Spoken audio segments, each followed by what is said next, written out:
Firmware versions.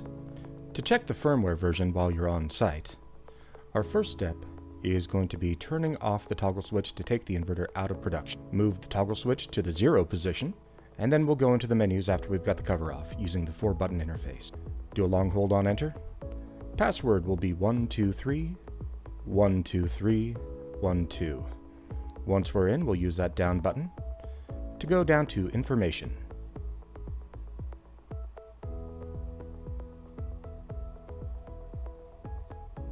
Once we're in the Information menu, Versions will be the top item on the list.